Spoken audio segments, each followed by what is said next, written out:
There we go. Hi, I'd like to welcome everyone to French Potager Gardening with Terri Talarek King. Terri, if you'd like to go ahead and introduce yourself, and we'll get to the slideshow. Okay. Thank you, Diane. Thanks for asking me here, and for hello to everybody out there. And I live about 5 miles south of Vincennes. My husband and I on a small farm, do a lot of big gardening out there. Mainly he does, but a lot of food preservation, things like that. So that's a lot of what we do. But I wanted to start out by talking about how I really got into this before I talk about what a potager really is, because it's kind of my discovery process. And so I've been an organic gardener, started right out as an organic gardener about 1981. Happened to be I was living in the old French part of Vincennes at the time. So I started gardening then. I didn't have any previous experience, but so then from that time, I started researching and exploring and learning and experimenting like we all do. Gardening is an experiment constantly.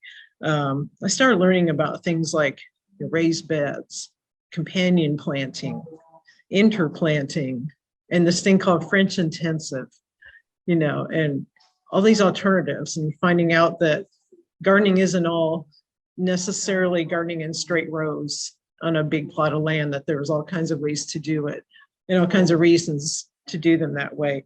So I started learning that. So my gardening started to change, as we went. About the same time, I became really fascinated with the early French history of Vincennes, the pre-George Rogers Clark, when it was under French government. To me, that's just one of the most fascinating parts of our local history. So I started learning, that's about like 1732 to 1768. So I started learning a lot about that, about the people who lived here in the village and the fort, and about their way of life and their farming, which was very different from anybody else. It goes all the way back to medieval times. So both their farming methods and their gardening methods go back at least that far to medieval times, brought over from France. So I started learning a lot more about that, and became more and more fascinated. I even did a historical persona. I had a persona as a French woman of early Vincennes. So I started learning more and more about making those connections, and more about how did the French garden in Vincennes at that time, and in North America in general during that time. So then I learned about this thing called potagers. What is that? And that started affecting how I garden too. So I started changing some more things about the way I garden. Okay, first, the next slide. Okay. Yeah. The slide started. Yeah. Let me mention, for anybody who's not aware, Vincennes, Indiana, is on the western edge of Indiana, about an hour north of Evansville and south of Terre Haute, and situated on the Wabash River. And it is one of the oldest settlements of European people in the Midwest. So. Yes, oldest city in Indiana, basically. But yeah, and it was founded by the sort of Vincennes in 1732, so under the French government. So it was French village up until the English took over, I guess. Okay. Let me start the French slide. and Indian War. Yeah.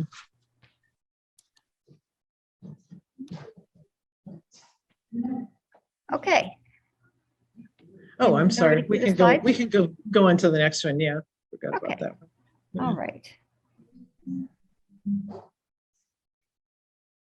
Okay, so since I really got into local history, then I got a job as a historical interpreter at the Vincennes State Historic Sites, and those 5 buildings that you see there are like the main campus of the State Historic Sites. There are other sites throughout Vincennes that also belong to that system. But I started as an interpreter there and learning a lot more history. And you can see the White House on the far left is the replica of the Jefferson Academy, which I'll talk about in a minute. Behind it, you see this little square fence.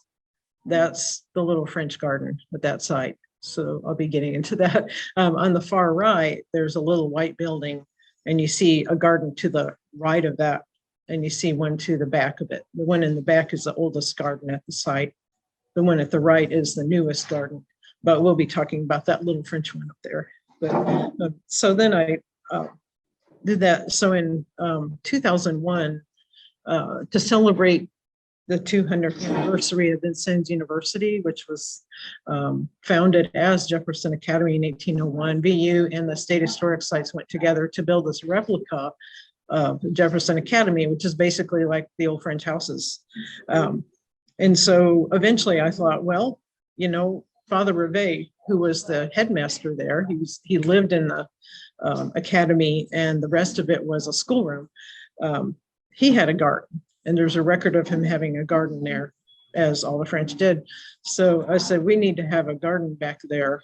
And so we did. And we had a little grant from the Vincennes Garden Club to get us started with that. So I started working on that. And it became not just a representation of Father Reveille, but also an example of how French Creole gardening, how it was, the methods that they used, how they looked and everything.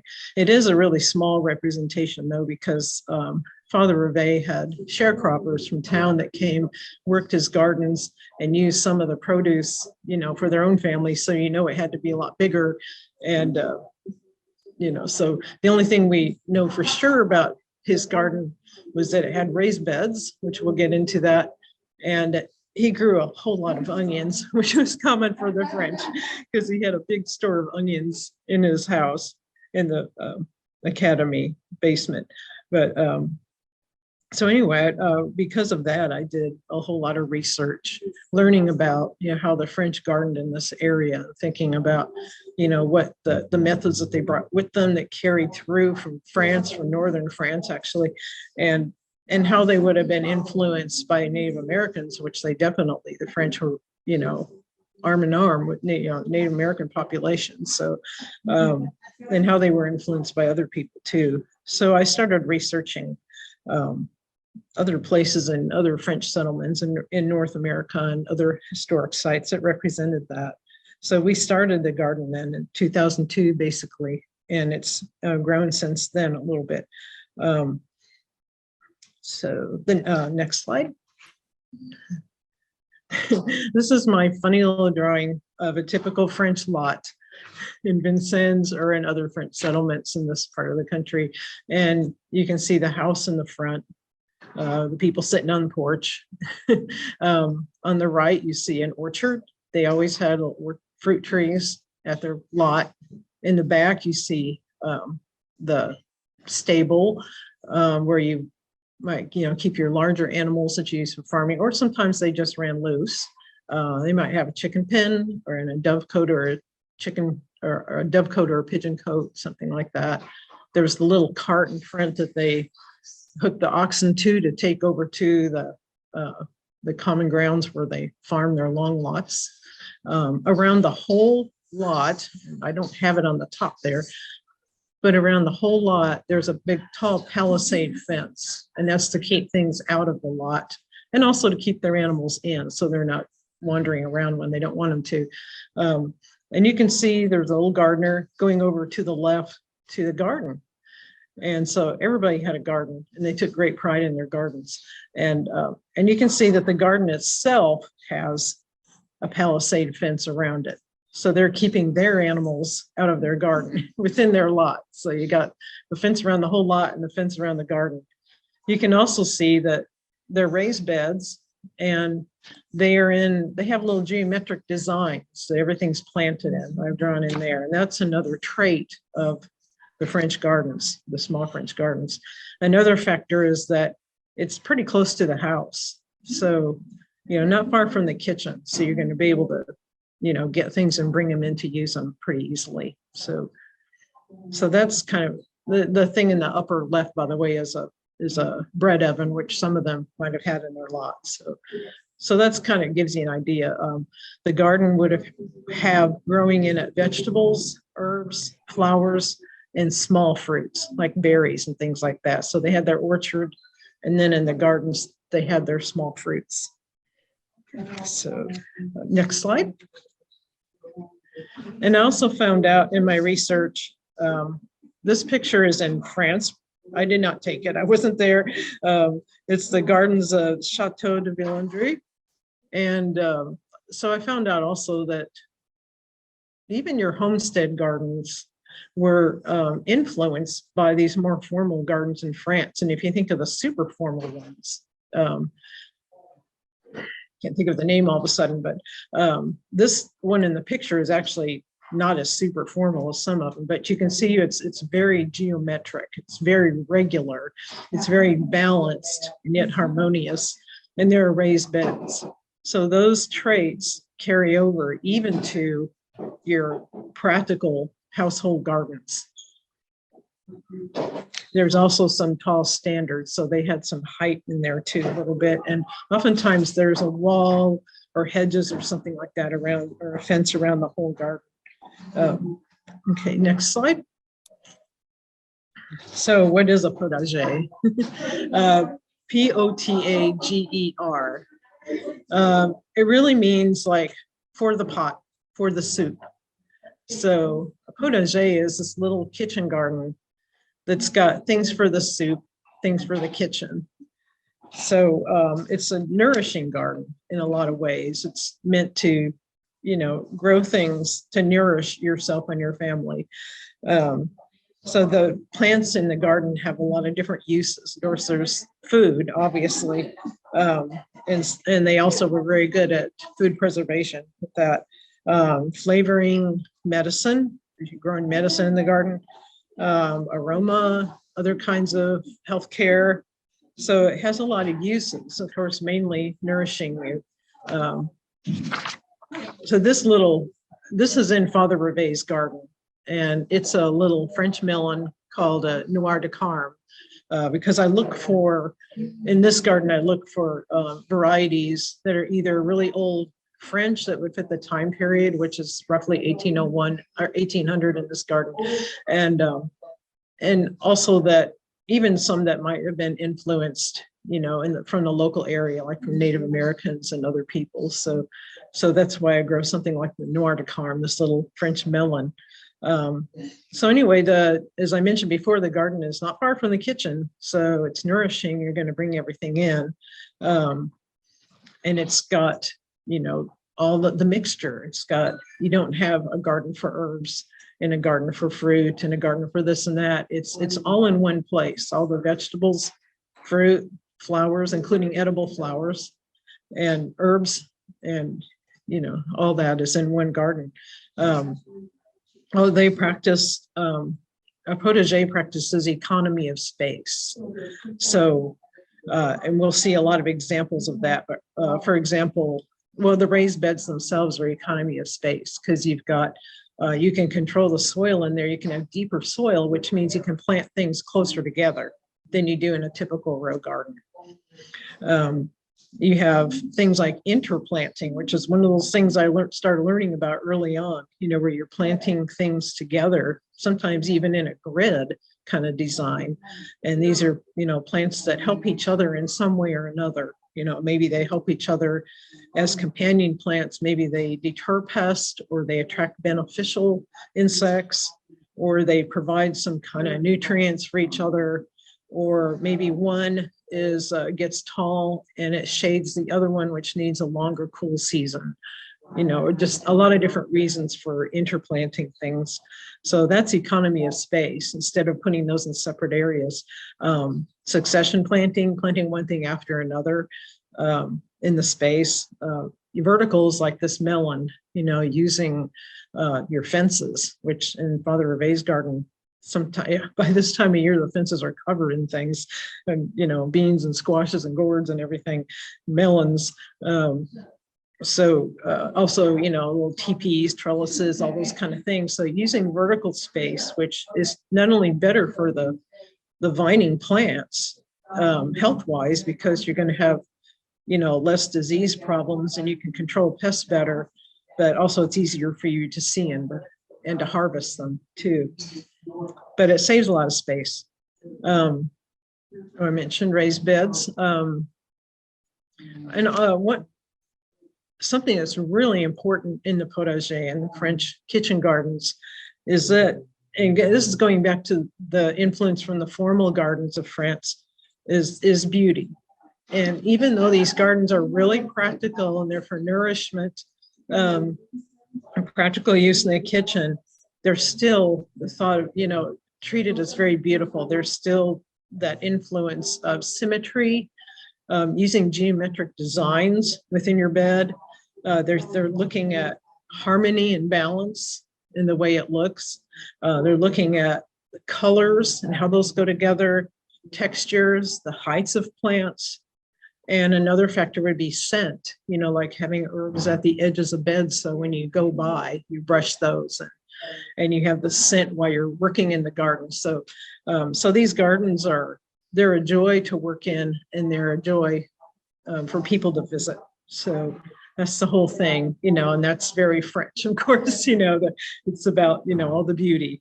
So they also use methods like season extension and composting and a lot of things that, that we're becoming more familiar with these days. Okay, next slide. Okay, I hope you can see these better, and sorry about the quality there. It's kind of a page out of a photo album that I did about starting Father Rivet's garden. But this is when we were starting it, and you can see the back of the academy there.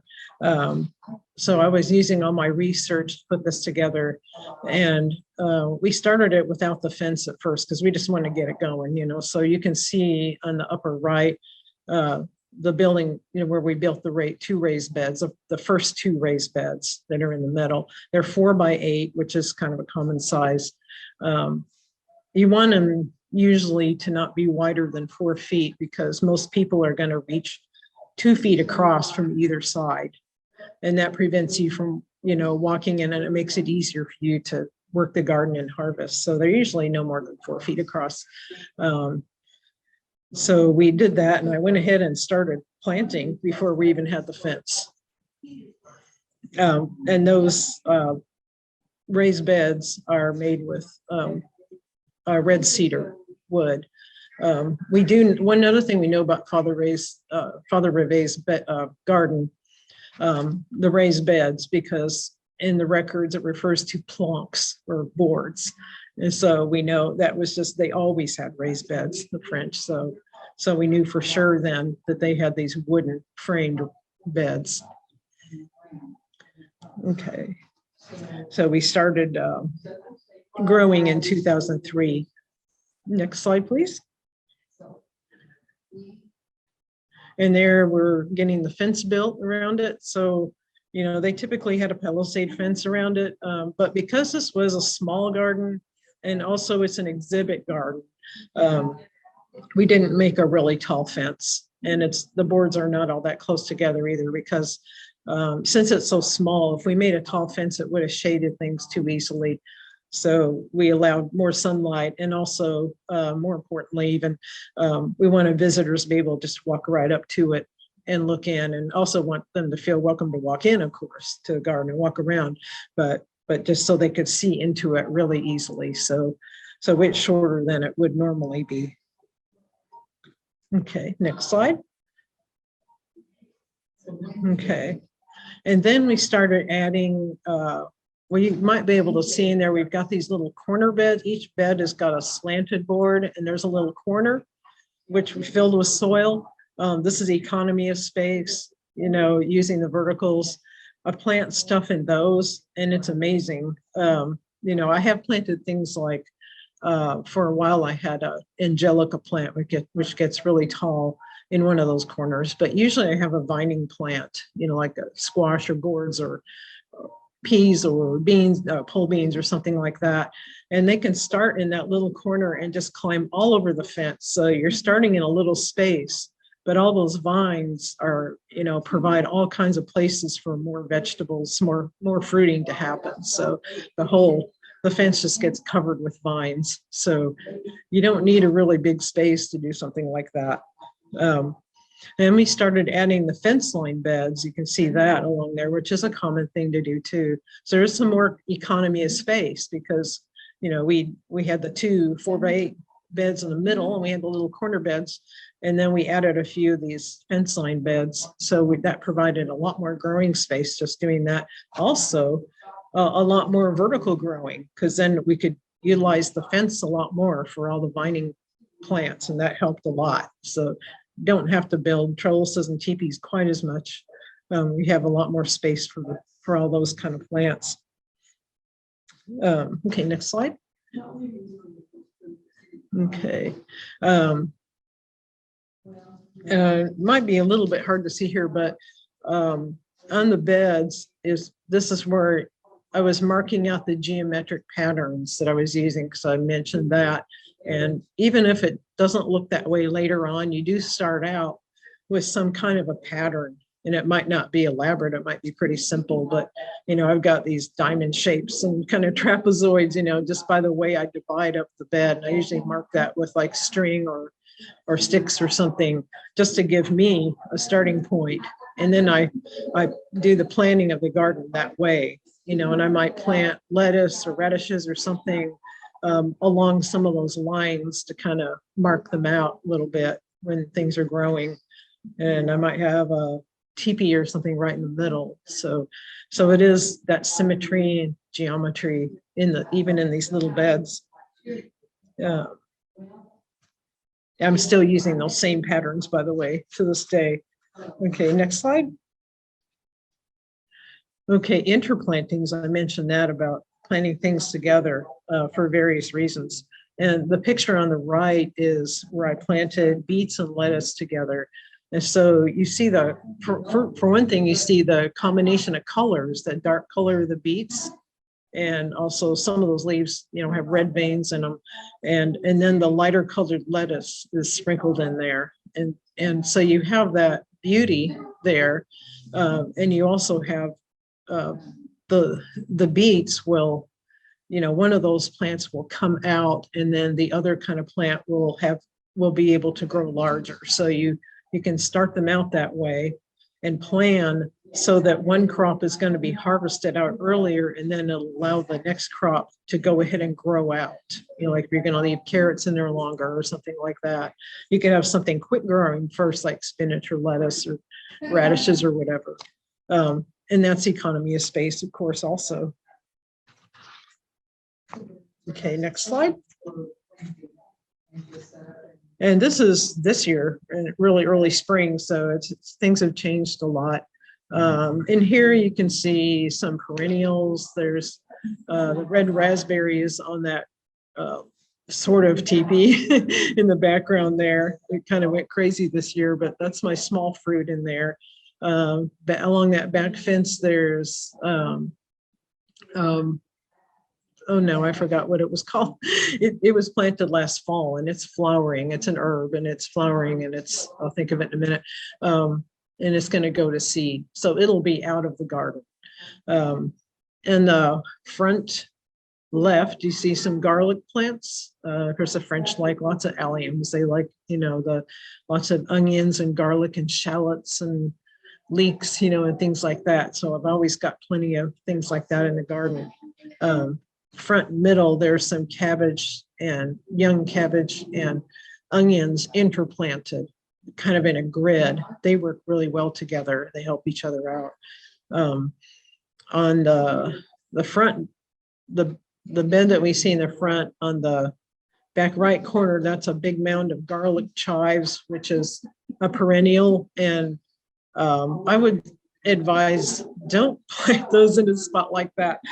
Plant them in someplace where you don't care if they spread because they go crazy. So I'm always having to thin out that corner all the time with them, but it is a really neat plant. It's useful and it has really beautiful flowers too. You can see on the right fence line bed, you can see some really young lettuce plants. And then later on, I've started some French melon to grow on the fence there. I've got peas in the background. So you can kind of get an idea of how I sort things out in here.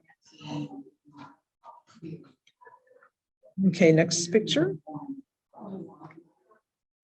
A lot of economy of space there. And this is another view. Here you can see some of the herbs too on the, well, you can see those red raspberries, that big bunch of red raspberry plants there.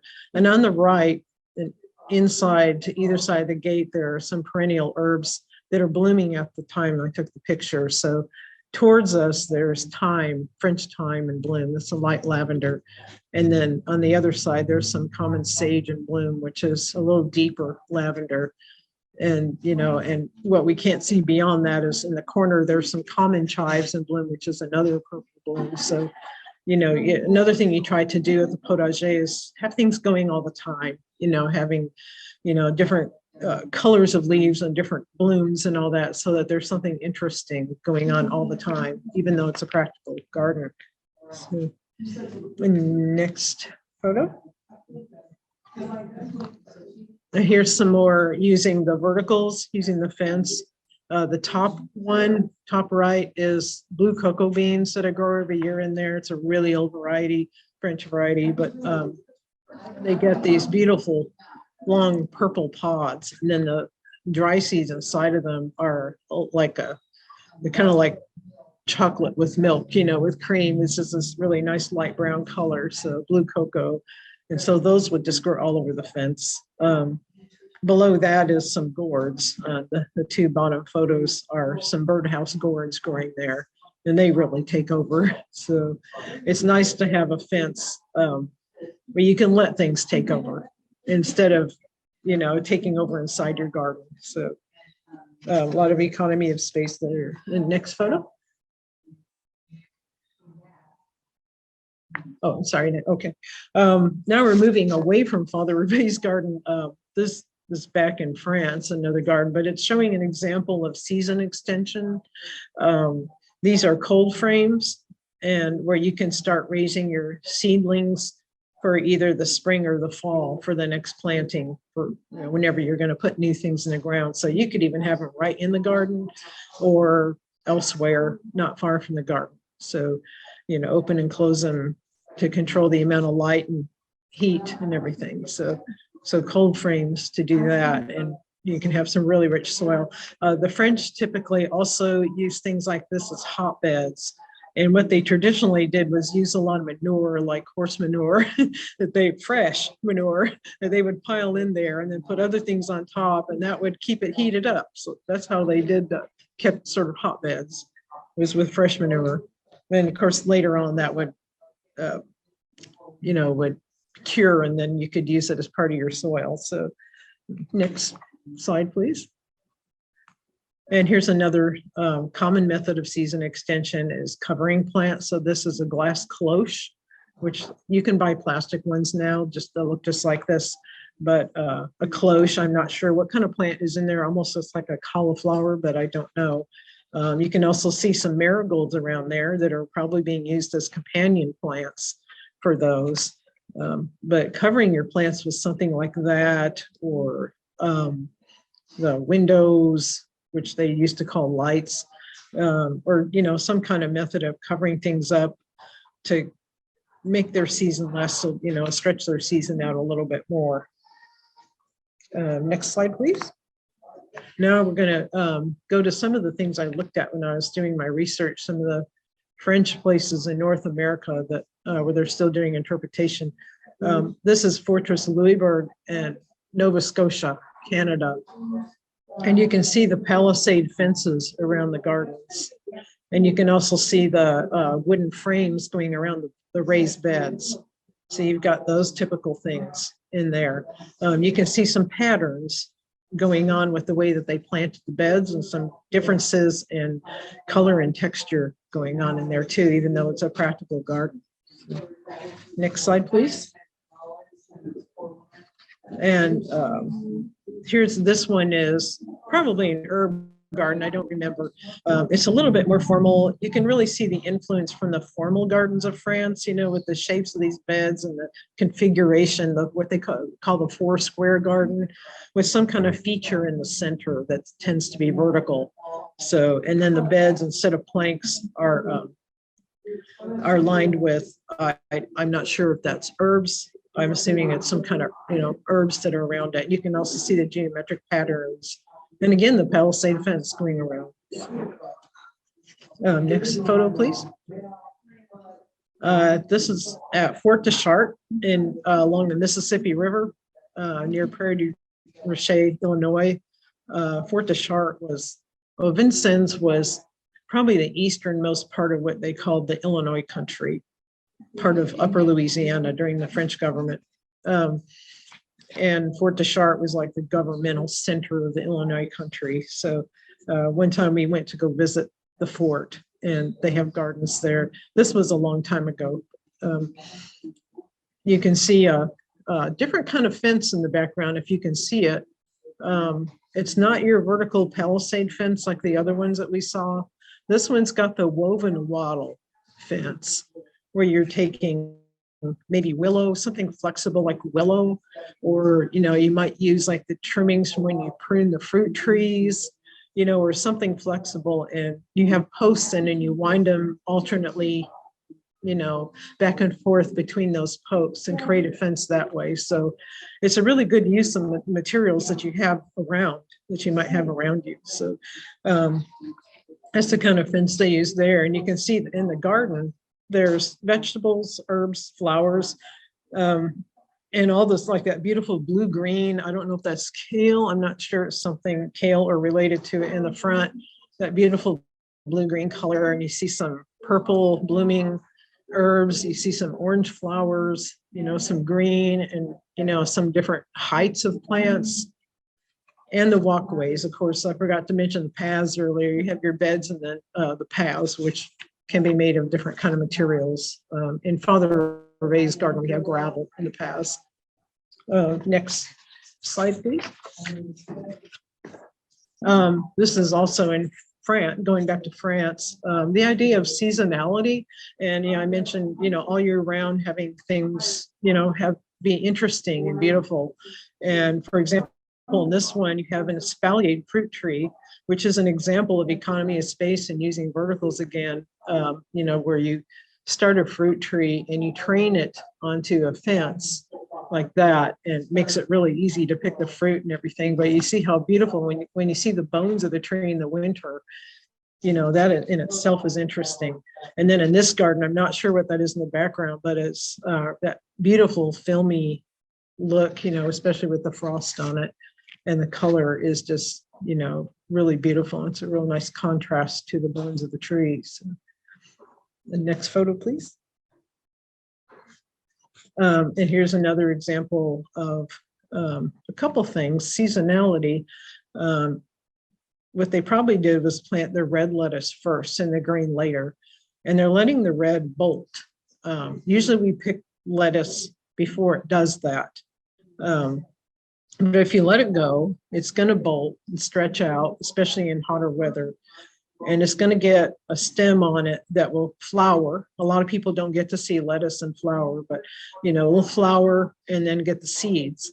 And so another purpose, of course, in the potager garden is seed saving, which is another economic factor. But, saving your seeds because you didn't otherwise have really good access to seed, saving your seed every year. So here they've got the beauty. They got this contrast in color here with the two lettuces, and they've got them timed differently. So it's kind of like succession planting, and then they're doing seed saving. And then you have this contrast in the background with some kind of chicory or endive with those beautiful blue flowers and that different kind of texture behind them. So there's a lot of things going on there. Next slide, please.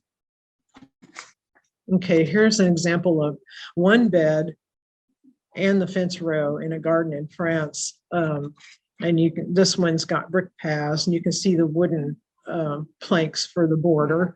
You can see it's not a palisade fence, but there's a fence border, and they've done planting all along the fence also.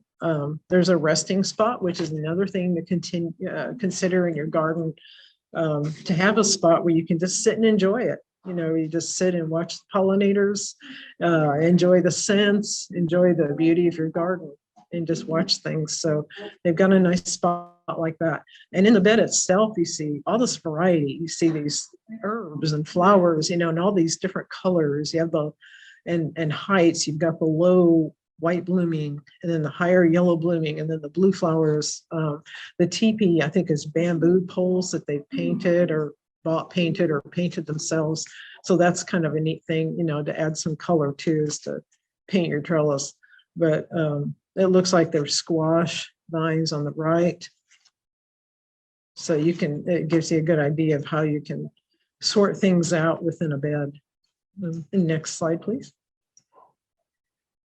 And this same bed, just at a different time, you've got some of the same flowers in there, but there's some different plants. There's on the teepee, there's some scarlet runner beans with those beautiful scarlet colored flowers on them, which hummingbirds love.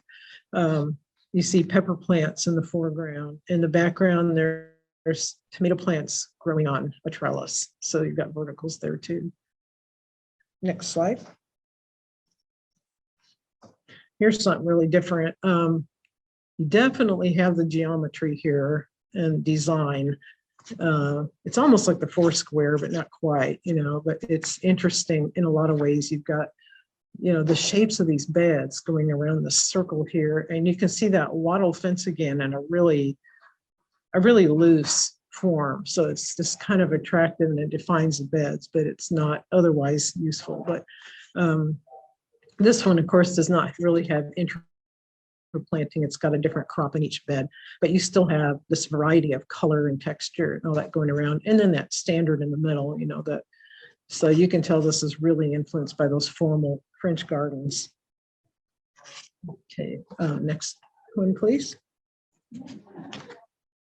And then another garden in France has a wall around it that's covered in ivy or something, some kind of plants around the whole thing. But you can see that the beds don't have planks or anything like that around them or wattle. They're using some kind of trimmed shrubs as the border. So that's another option. So when you think about if you want to start a potager, you know, how do you want to border your garden beds? What do you want to use? You know, how much maintenance do you want to do, basically? And what do you want in your paths? And that also has to do with maintenance. Seeing what gravel, this looks like it has mown grass. Some people grow other things in the paths, you know. This, then there was the one with the brick paths, which looks like a lot of work and expense. But then this one has got, you can see again, the mixture of herbs and flowers and vegetables in there, and a lot of different colors going on. And then there's that filmy, I'm not sure if that's like fennel or something. I'm not sure what it is in the middle there. But then that, isn't that neat? It's this cloudy kind of film, really a different look right there in the middle. And you also have different heights. So, next one, please. Here's another one with that brick path and the wooden borders, and then of course the vertical in the middle, and you can see the different ways it's planted with, you know, all different kind of, it's all very green, but it's got different heights and different textures going on, but they're all vegetables in this one, so it's all very practical. And the next one, please. And another bed doesn't seem to have a real defined, I mean, there's a border, but they haven't put anything there, you know, it's just a string. But you can still see definitely different heights. Those posts there are all cherry tomato plants on there. So it makes it really easy to pick those. And then below them, you know, these different marigolds and herbs and things and other vegetables that are companions for each other. They help each other out in the garden. Plus they're beautiful. So it's another example. Oh, and on the far right bottom, you see a cluster of chives. You don't need very many chives in a garden, but they've got this, you know, one cluster there that you can just walk up and pick a few on your way back to the kitchen, you know, to throw in a soup or salad or something. So the next one. Okay. So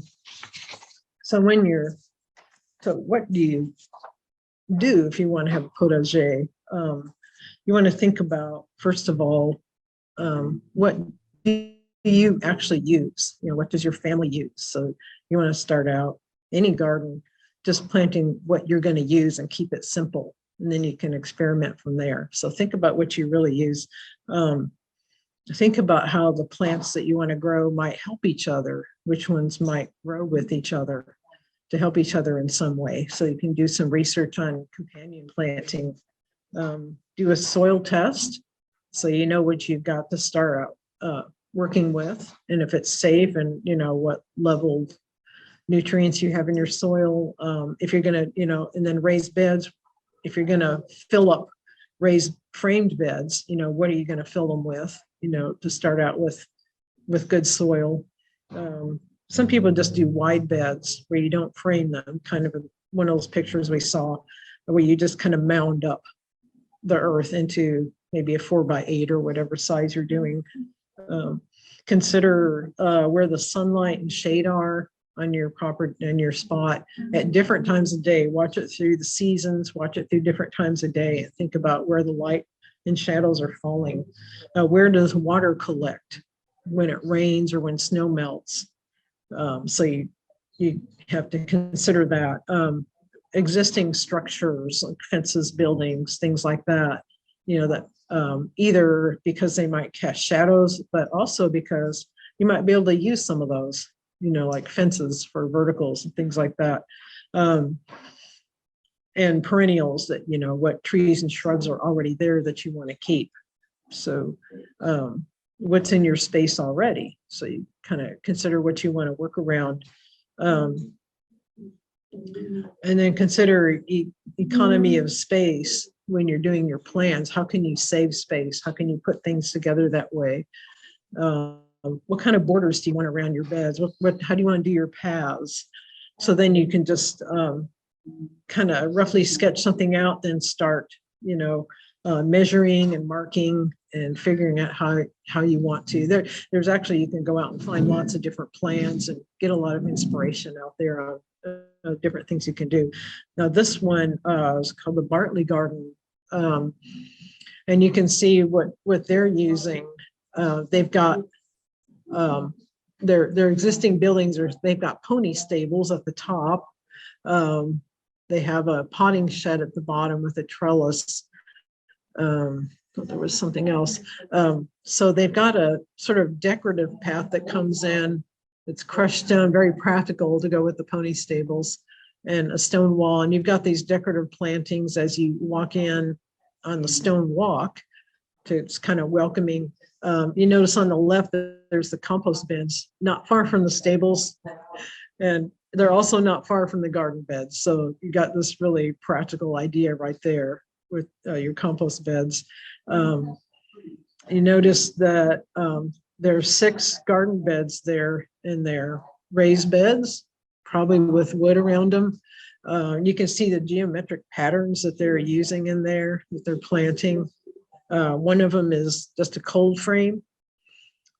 And then they've got that trellis. You can grow things on the trellis, of course, for your vertical space, and also to provide shade. And then they've got this fountain there, so you could have something, interesting that you look at as you come out through the trellis. So it's an example of, they've also got the pine trees in the bottom. I'm assuming those are on the north side. You wouldn't want to have a garden where they're on any other side because they're green and blocking the sun all the time, but they would also help block the cold north wind if they're on the north side. So that's something to consider too. Okay, next slide. And here's another one.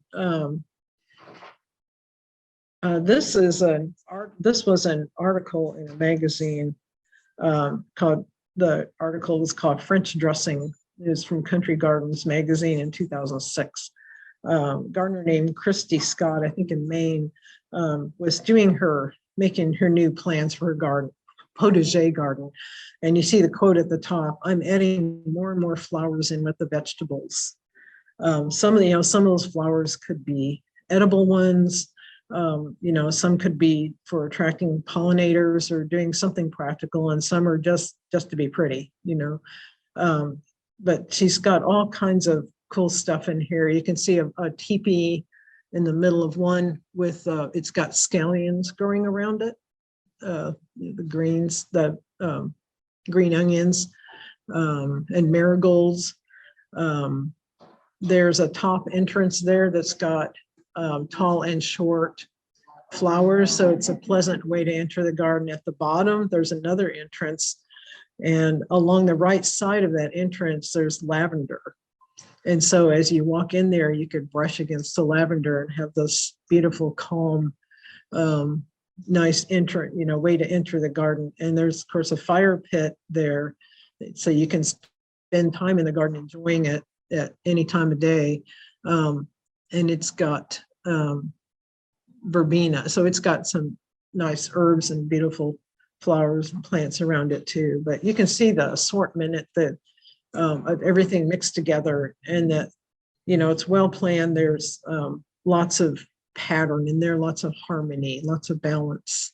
So even in this very practical garden, there are lots of use of verticals, mixing up, things like that.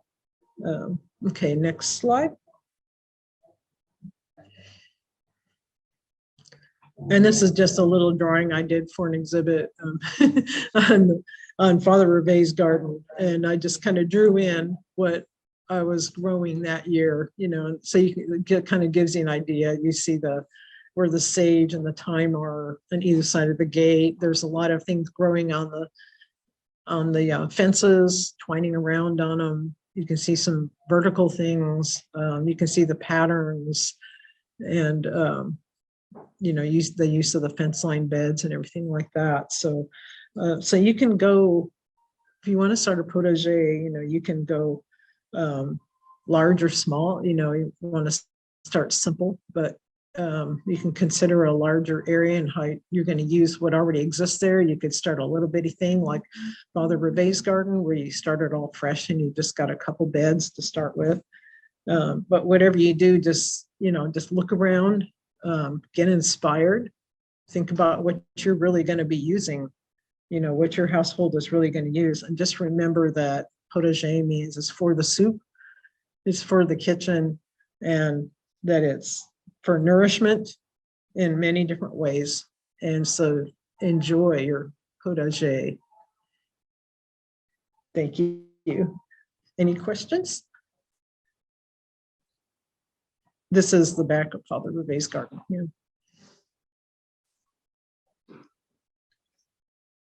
And here are some of the books that I use, and some really good websites by some of the same authors, in fact.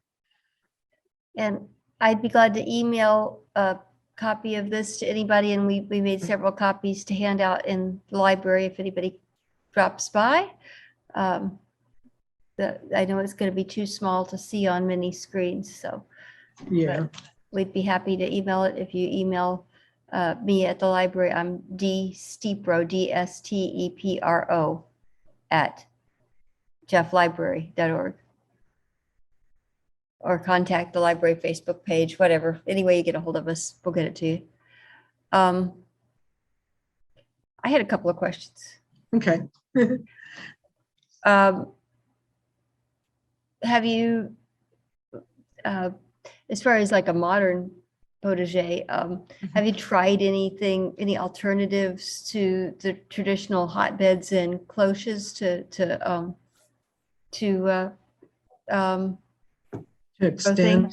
Extend? Yeah. Personally? Like there's things like some modern things like row cover fabric that you can get. Some of those might be used for keeping insects off of things, but some are also used for keeping things protected from the weather, from heat or cold or whatever. And also, of course, there's plastic. There's things like you can over a raised bed. They're very convenient this way to use this way. You can make a tunnel with like PVC pipe, stretched into arches and secured down, and you can put plastic, the semi-clear plastic over that. And I've done that before too. So you can even, the first time I did that, I had winter greens in one of my raised beds, and I could just go in there in the winter and lift the flap and and pick all kinds of greens out of there. It was really cool to do that. So there's some examples of some modern materials, modern methods you can use to do that. So it's kind of like making almost like a little greenhouse in a way, or a little hotbed. I had read some garden bloggers suggest going to Goodwill and buying a bunch of cake covers, glass cake covers. And so I did that. And for a cloche. yeah, so far I haven't found That's anything that cool. fits in them. Yeah. Just a little bit too short, but Yeah. but I've tried row cover. The other question is, who do you interpret? Which French woman from early Vincennes?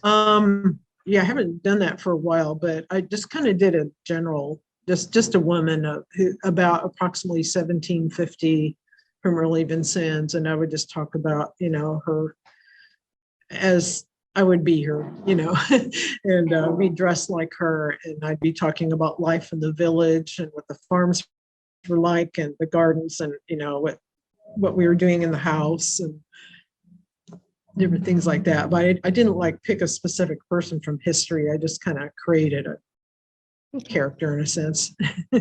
Just curious, since I am one of those people who's great. Yeah. from old Vincennes, old French. Yeah, wonderful. You should do that. I've done it a little bit. I Great. do one of my ancestors, but Yeah, a little. Wonderful. Anyhow, don't want to take up a lot of time on that, but for those who are here for the gardening, well, any other questions? Okay, well, this will be posted on the library's YouTube channel sometime in the future, depending upon how fast our tech department moves on that. And I think it was very wonderful. Thank you very much, Terri. Thank you. Merci. I wanted to show you, here's one of the very delicious books by Louisa Jones on kitchen gardens in France. And I highly recommend trying to get some of these. They are, they're just wonderful to look at. And then these two garden books by Jennifer Bartley. This is more of a design handbook. Of course, this is coming out backwards, but it kind of gives you an idea. You see it right from here, so. Oh, you do? Okay, I see it backwards. It's going to be recorded for the correct And direction. I think, this one is loaded with recipes too. So that's nice. Yeah. And, and you can find plenty of others, but those two authors also, I have some websites that they are either have written the article or they're being interviewed for it. So you can get a lot of inspiration from those, but just remember to don't get overwhelmed. Just think about what you're going to use and start simple, and you can always experiment from there. Anything else? Okay, well. And if anybody has any other questions, you can send them to me and see if I can answer them too. Okay, great. If you think of anything later. So we appreciate that. Well, thank you all for coming, and happy gardening. Okay, thank you. Thank you for coming. Au revoir. Thank you.